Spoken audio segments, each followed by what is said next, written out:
नमस्कार मेरे प्यारे दोस्तों। इस वीडियो में हम लोग समझेंगे कि कूलम्ब्स लॉ क्या होता है। आइए समझते हैं कूलम्ब्स लॉ। तो मेरे भाई, सबसे पहली बात कि कूलम्ब्स लॉ ना पॉइंट चार्ज के लिए एप्लीकेबल है या छोटे से चार्ज के लिए एप्लीकेबल है। ठीक है, सबसे पहली बात क्या कि जो कूलम्ब्स लॉ है वो एप्लीकेबल फॉर पॉइंट चार्जेस या स्मॉल चार्जेस। ठीक है, अब बात आता है ना कि स्मॉल चार्ज क्या होता है, पॉइंट चार्ज क्या होता है। तो मेरे भाई, अगर मान लीजिए ना कि ये वाला एक छोटा सा पॉइंट है, एक छोटा सा पॉइंट ये है, मान लेते हैं इस पॉइंट को हम पटना है। ठीक है, और ये वाला पॉइंट दिल्ली है। ठीक है, और पटना से दिल्ली के बीच का दूरी ना, और ये जो पॉइंट है ना, इस पॉइंट के जगह पे आप बोल दो ना कि यहाँ पे एक आलू रखा है पटना में, और एक आलू कहाँ पे रखा हुआ है, तो दिल्ली में रखा हुआ है। ठीक है, और दोनों के बीच का दूरी कितना है, लगभग लगभग कितना है भाई, 1000 किलोमीटर है। तो हम क्या बोलेंगे कि ये ना बेसिकली अगर इसके ऊपर कुछ चार्ज रहा होगा आलू के ऊपर, तो हम उसको पॉइंट चार्ज बोलेंगे। सिंपल भाषा में बोले कि जो साइज हो वो काफी छोटा हो जाए उन दोनों के डिस्टेंस के बीच में, तो हम उसको पॉइंट चार्ज बोलते हैं। मीन्स ये वाला ना डिस्टेंस काफी ज्यादा हो जाए और ये वाला साइज काफी छोटे हो जाए, तो उसी को हम पॉइंट चार्ज बोलते हैं। मतलब कि कूलम्ब्स लॉ एप्लीकेबल है स्मॉल चार्जेस के लिए या पॉइंट चार्जेस के लिए, पहली बात। दूसरी बात, अब इस बात को हम समझते हैं फिगर के माध्यम से। लेट अस सपोज ना एक चार्ज यहाँ पे Q1 रखा हुआ है और एक चार्ज यहाँ पे Q2 रखा हुआ है, और इसके बीच में दूरी क्या है, तो स्मॉल r दूरी है Q1 और Q2 के बीच में। दोनों का नेचर कैसा है, तो सेम नेचर, लाइक नेचर का चार्ज है, और लाइक चार्ज रिपेल करता है, अनलाइक चार्ज क्या होता है, अट्रैक्ट करता है। तो मेरे भाई, ये Q1 और Q2 जो है ये सेम नेचर का चार्ज है, और सेम नेचर वाला चार्ज प्यार ना करके नफरत करेगा, और डिफरेंट नेचर जो होगा वो क्या करेगा, प्यार करेगा, है ना। तो हम क्या बोल सकते हैं, नफरत करेगा, सेम नेचर है, तो ये फोर्स इधर लगाएगा और इस पे फोर्स इधर की तरफ लगेगा। ठीक है, अच्छा जी। अगर हम इसी बात को लिखना चाहें कि ये Q1 है और ये आपका माइनस में Q2 है, अलग अलग नेचर है, एक प्लस है तो एक माइनस है, मतलब डिफरेंट नेचर है, तो क्या हो जाएगा, प्यार करेगा। सेम नेचर में क्या होता है, नफरत करेगा, है ना। सेम नेचर में नफरत, डिफरेंट नेचर में प्यार। तो जब डिफरेंट नेचर है तो कैसा फोर्स लगेगा, अट्रैक्टिव फोर्स लगेगा। और जब सेम नेचर होगा, प्लस प्लस या माइनस माइनस, तो कैसा नेचर होगा, तो रिपल्सिव नेचर होगा।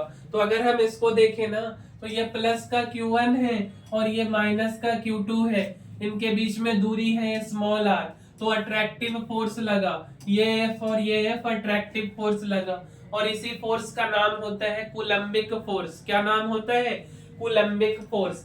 या हम इसी को क्या बोलते हैं, तो हम इसी को बोलते हैं इलेक्ट्रोस्टैटिक फोर्स। क्या बोलते हैं, इलेक्ट्रोस्टैटिक फोर्स।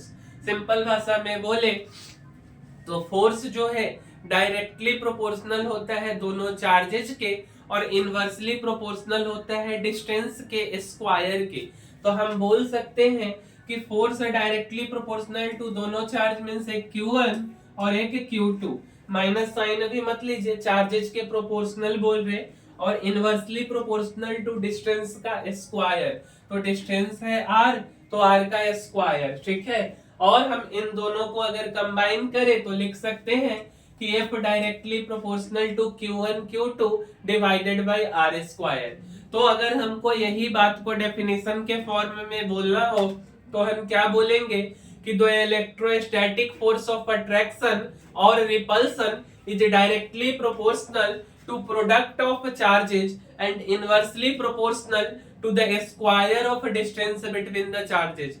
इस बात का क्या मतलब हुआ कि जो इलेक्ट्रोस्टैटिक फोर्स ऑफ अट्रैक्शन है कब, जब चार्ज का नेचर अलग अलग हो, और रिपल्सन है जब चार्ज का नेचर डिफरेंट हो, तो वो डायरेक्टली प्रोपोर्शनल है चार्ज के मैग्नीट्यूड के, और इनवर्सली प्रोपोर्शनल है दोनों चार्ज के बीच में जो डिस्टेंस है उसके स्क्वायर के।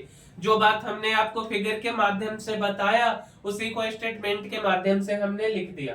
आइए आगे बढ़ते हैं। एक महत्वपूर्ण बात क्या है कि आप क्या बोलोगे कि भैया आप बोलोगे ना कि ये जो बात आप बोले हैं ऐसा ना हमको ग्रेविटेशन में भी मिलता था, तो मेरे भाई ग्रेविटेशनल फोर्स केवल और केवल अट्रैक्टिव नेचर का होता है, but electrostatic force attractive as well as repulsive nature का भी होता है।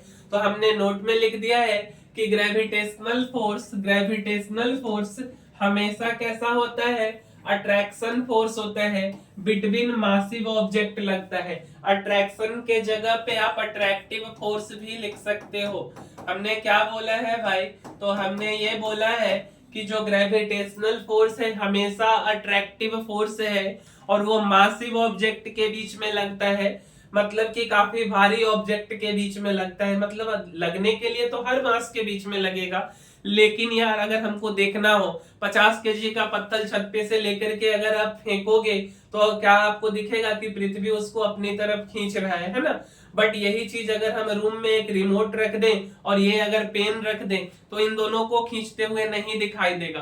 बट अगर एक ऑब्जेक्ट काफी ज्यादा मास हो एक का और एक का कम मास हो तो आपको दिख जाएगा। जैसे पृथ्वी का मास काफी ज्यादा है और रिमोट का काफी कम है, छोड़ करके देखो आप तो क्या होगा, ये इसको नीचे की तरफ खींच लेगा, मतलब ये रिमोट नीचे गिर करके टूट जाएगा।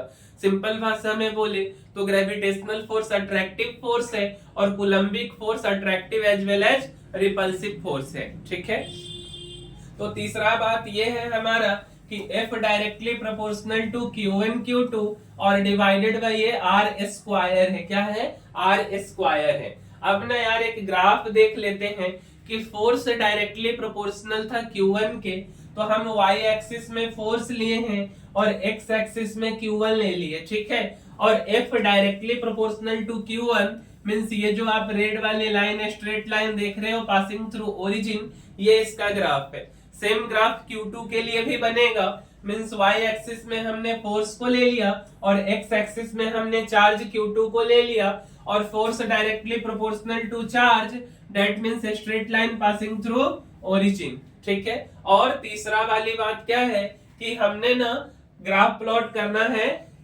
Force directly proportional to 1/r square में।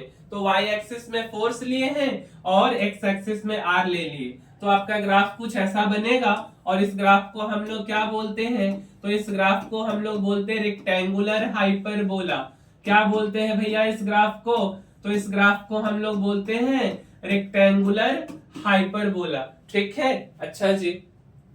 अब देखिए तो force directly proportional to Q1 Q2 upon R square तो हमने बोल दिया। जब हम प्रोपोर्शनलिटी साइन को हटाते हैं तो वहां पे आ जाता है 1/4πε0 या K Q1 Q2 upon R square. हम इसी चीज को क्या लिख सकते हैं, F equal to K Q1 Q2 और डिवाइडेड बाय R स्क्वायर, जहां पे K किसके बराबर होता है, तो K होता है 1/4πε0।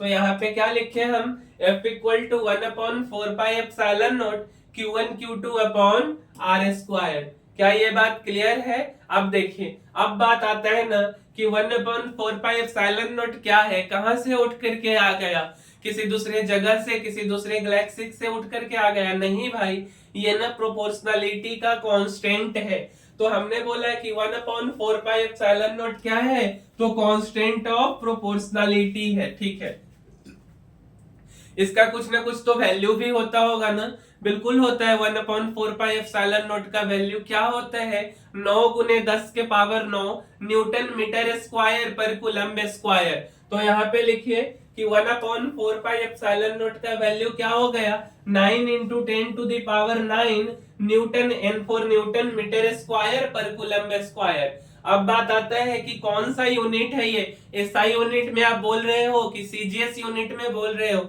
मेरे भाई ये एसआई यूनिट है, ये एसआई यूनिट है। ठीक है, आपकी फ्रेंड उधर से आती और पूछती कि सीजीएस यूनिट के बारे में कौन बताएगा, सीजीएस यूनिट भी तो बता दो। तो मेरे भाई सीजीएस यूनिट में इसका वैल्यू 1 के बराबर होता है। किसका वैल्यू, 1/4πε0 का वैल्यू 1 के बराबर होता है इन सीजीएस यूनिट। क्या ये बात क्लियर है। अच्छा जी, तो फोर्स आपका आया 1/4πε0 Q1 Q2 upon R square. उधर से राहुल की फ्रेंड आती है और पूछती है कि 1/4πε0 का वैल्यू बता दो, यूनिट बता दो आप। तो अभी तो आप पढ़ करके आए हो न्यूटन मीटर स्क्वायर पर कूलम्ब स्क्वायर, तो unit of 1/4πε0 newton metre square पर कूलम्ब स्क्वायर। डायमेंशन क्या होता है? तो डायमेंशन अगर हम देखेंगे तो final dimension ml⁻3 t⁻⁻4 a⁻²। क्या हमने बोला? तो ml⁻3 t⁻⁻4 a⁻², ये डायमेंशन होता है। कहां से आया है? तो इसी को हमने ब्रेक किया न्यूटन मीटर स्क्वायर पर कूलम्ब स्क्वायर। न्यूटन को क्या लिख दिए? mlt-2 मीटर स्क्वायर मतलब लेंथ का स्क्वायर, कूलम्ब मतलब 80 उसका स्क्वायर है, तो ए स्क्वायर टी स्क्वायर। ठीक है, अब बात आता है कि एप्सिलॉन नॉट क्या होता है। तो एप्सिलॉन नॉट होता है परमिटिविटी ऑफ फ्री स्पेस। क्या होता है? Permittivity of free space. कुछ वैल्यू भी होता होगा ना इसका, बिल्कुल होता है। 8.854 इंटू 10⁻⁻12 कूलम्ब स्क्वायर पर न्यूटन पर मीटर स्क्वायर। तो हमने क्या लिखा? एप्सिलॉन नॉट इक्वल टू 8 गुना 8 5 गुने 10⁻⁻12 कूलम्ब स्क्वायर पर न्यूटन पर मीटर स्क्वायर। तो इसका यूनिट क्या हो गया? तो जो यूनिट है ये कूलम्ब स्क्वायर पर न्यूटन पर मीटर स्क्वायर। डायमेंशन क्या होता है एप्सिलॉन नॉट का? तो m-1 l-3 t⁴ a²। क्या होता है dimension? m-1 l⁻³ t⁴ a²। तो यार यही है अपना कूलम्ब्स लॉ। मिलते हैं हम लोग अगले वीडियो में, तब तक के लिए धन्यवाद।